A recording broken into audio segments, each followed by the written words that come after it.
People love to have options, but we don't like making decisions. There are so many options that are available to you around your pension that it's really hard to make that decision going forward. Join us as we talk about a couple different options that you could make and what conversations make sense going forward for you to consider. Hello and welcome back to Consider This Program. I'm your host, Jamie Burton. And I'm Grant Soliven. So great to have you here, Grant. My pleasure. Love being here. So today we have a very interesting topic that we don't see it as often as we used to, but is still very prevalent when we're looking at financial planning, and that is the pension. Yes. We know that not as many companies are offering the pension as what previously offered, but it's still something that people have to make decisions around when they have that offered to them. Yep. And there are lots and lots of options that they have to choose from. So it can end up being a lot more complicated than what they anticipated, than what they really thought was going to go around the decision of that pension when it comes time. So I know one of the decisions when you're looking at a pension is, do I annuitize it? Meaning, do I decide that I want to have that pension coming to me monthly? Or it shows here that I have this option to take it as a lump sum. What are the benefits and the cons to each one? Absolutely. And so to take a step back, when you're essentially given this situation, right? That's why you want to work with a team that is, by standard and by code of ethics and law, a fiduciary, right? Because we have to put ourselves in your position as if we are you, with your resources, your situation, have to make that dedicated decision. Now, it's unfortunate because many people that are in our industry that claim to be advisors will, first and foremost, tell you, roll it out of the plan.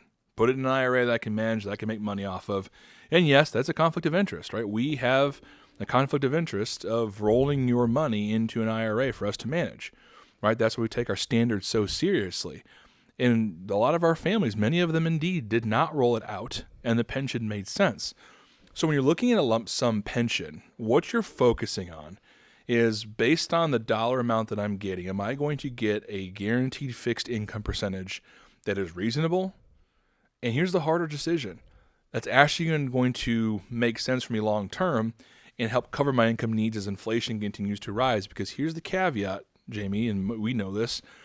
Most pension programs, if you're going to keep it in the pension program, they're not inflation indexed. So in the state of Indiana, for example, our Teachers Retirement Fund program and our PERF program, Public Employee Retirement Program, great pension, right? But when they start initiating the monthly income, it does not adjust for inflation.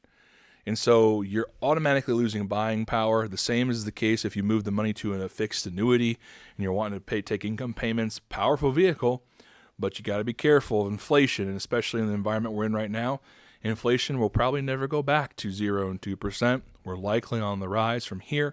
And so those fixed vehicles can really get you into trouble long term if you're not paying close attention. However, going back to the initial point, if that if that annuitized pension does pay a very high income benefit, and we still see them today, right? I just ran a calculation for another family getting ready to retire. Their fixed pension was paying a very reasonable rate, and we said, hey, keep it in the plan and annuitize, because right, your tax situation still allows us to do good tax work, and there's nothing in the world right now that competes with this, and probably never will. So you got to make those decisions. And then the other element is, if you're taking a lump sum, really, it's more of a tax planning consideration than anything else. It's not just about the investments and your standard of living, but it's also more about taxes as well. So you've got to really understand how to analyze the situation, what you're looking at. And Jamie, beautiful thing, our advisory team created a checklist on this. And so you can go to yourlifeafterwork.com, pull up that checklist, and it'll help start giving you some things to think about, some ideas to dive into on how to analyze that situation and how it works best for you. Absolutely. And that checklist, it walks through so many different considerations when you're looking at whether or not you should be taking that monthly distribution or if you should take it as a lump sum payment. And some of them I'm sure that you haven't even considered. There's so many different things that go into consideration with this decision. When somebody is looking at their statement and they see that they have this pension and they have these different options of a monthly payment or the lump sum, how are they going to figure out what their rate of payment would be if they were to go with the monthly payment option? Absolutely.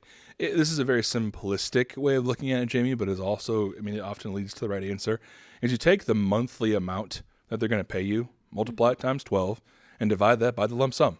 And that gives you the internal rate of return on that essentially distribution. Now, that's a very simplistic way to approach it. Sure. But it gives you a general idea of what you're looking at. Generally speaking, most pensions will pay between a 4 and 7% IRR on that payment. And when I say IRR, internal rate of return, that's the calculation you're using. And so, not bad, right? Depending on where it is. And that's one element to look at it. And now, as pension defined benefit programs have become more sophisticated, meaning they're required by law to put out more information. Now they'll actually tell you sometimes, depending on the plan you're with, what your actual annual distribution rate is. And so that's very, very helpful because they've done all the heavy lifting the actuaries have to give you an actual true distribution rate. That way you can make a really educated decision on that plan. And again, it's the element, Jamie, that we go back to is when making that decision, you've got to understand your income needs. And more importantly, your tax situation, right? Because I've actually had families, believe it or not, the pension made sense, but we had them delay taking it, right? And then you could say, well, Grant, you just said it's not inflation indexed. Why in the heck would you leave money on the table? Taxes. Absolutely. And when people they're looking at their pension and they a lot of times are making a decision based on just looking at the pension. What you really have to do is take a step back and really look at the full picture. You need to understand what income you have coming in. Have you decided to take Social Security? Is that a check that you have coming in automatically? And then turn on the pension and have that come in automatically. And then you know that you're going to get to an age where you're going to have to start taking money out of those tax deferred accounts, and that's going to be hitting your tax return. So like Grant alluded to, now your taxes are starting to be out of your control, and there's no taking a step back. You've made those decisions, and that money is going to be hitting your tax return whether you want it to or not, whether you need it to or not, and then you're going to be stuck paying taxes at whatever tax rate the IRS has decided at that time. Remember, Jamie, you've got it, and I apologize, I'm going to jump in here for a second.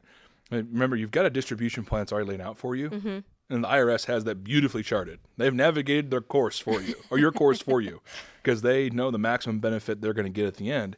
And so, the question that probably is going through some minds are like, Grant, why the heck would you ever delay a pension? That makes no sense. Especially with, what you do, how you make money. So, folks, we invest money. That's how we make our income. That's how we make our bread. And so, what's interesting is our conflict of interest is to keep that money as long as possible despite your situation. This is why working with a fiduciary is so important, right? Because we try to pull you on the correct side of the coin. And Jamie perfectly laid the foundation for this, and that is you delay that pension because to what she just said, once you turn that puppy on, you're not going to be able to turn it off very effectively. And the tax code in its current state as of the date of this discussion is in your favor. It's going to go up, folks. It's going to. I hate to be direct, but it's going to go up, right? Now, we don't know how much or when, right? But it's going to go up eventually. And so, when we're looking at inflation tools to help inflation, offset inflation, the Fed can raise rates, use the balance sheet, or do the unthinkable, raise taxes, right? And that's definitely not off the table. Absolutely. And so while the taxes are in your favor, use those tax-deferred assets, those IRAs, those 401ks to meet your standard of living and control what you're giving to the IRS at a discount while taxes are in your favor. Because that pension ain't going nowhere, folks. It's going to be there unless they send you a letter and say it's not, right? Then that's a different story. But, the other element, Jamie, that I'm going to dovetail into as well is, it's not just the consideration of taking it monthly, but a lot of plans have survivorship benefits, right? And how you take those and what you do with those. It's another big calculation. It's the easy thing is, I have a spouse and they're likely going to live longer than I am, so I'll take the benefit. Well, hold on a second. All right, let's take a look at all of the planning elements because you could do pension maximization, which is where you use a portion of what you were going to give away in the spousal benefit to buy tax-free life insurance to offset some of that stuff. There's just so many. That's one of many tools you can deploy to really maximize the situation. So it's not a one-size-fits-all discussion. Yeah, absolutely. And one of the big conversations that we have to have when we are discussing the pension options for people is we're talking about opportunity costs. We're talking about, does it make sense to delay, and what are you giving up if you do? So can you explain to us what opportunity cost is and how that discussion goes? Yeah, 100%. And so I'll use the tax discussion as another way to to lay that out. So when you turn on the pension, for example, right, what are you giving up? Well, you're not giving up income because you're taking it, right? But you're giving up the ability to make educated tax decisions based on an environment that you can control, right? The other element is this. So if you don't take the pension and you do a lump sum, what was the opportunity cost there? Well, the opportunity cost you gave up is fixed income that no matter what the market condition is doing is on your side. But if on the same side, you can also evaluate, hey, because I invested this money and inflation's at a higher rate, I'm not going to lose buying power by taking a monthly payment. And this all goes back to your standard of living, right? What is your standard of living? Are you playing an efficient tax game? And does this make sense for your situation? And are you nimble and mobile enough in your plan to take advantage of that? And here's the other thing, folks. This is one of my pet peeves, is when someone comes to us and they say, here's what I've done. Can you fix it?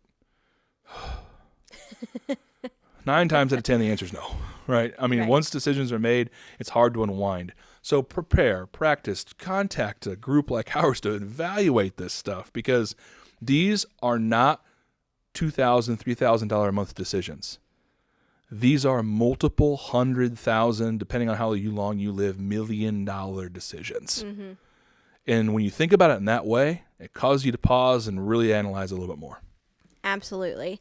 If this is something that you want to really analyze and make decisions on yourself, that's your business. But please utilize the checklist that we've put together. You can find that on our website, yourlifeafterwork.com, under our checklist. It really gives you a lot of things that you need to consider before making that decision.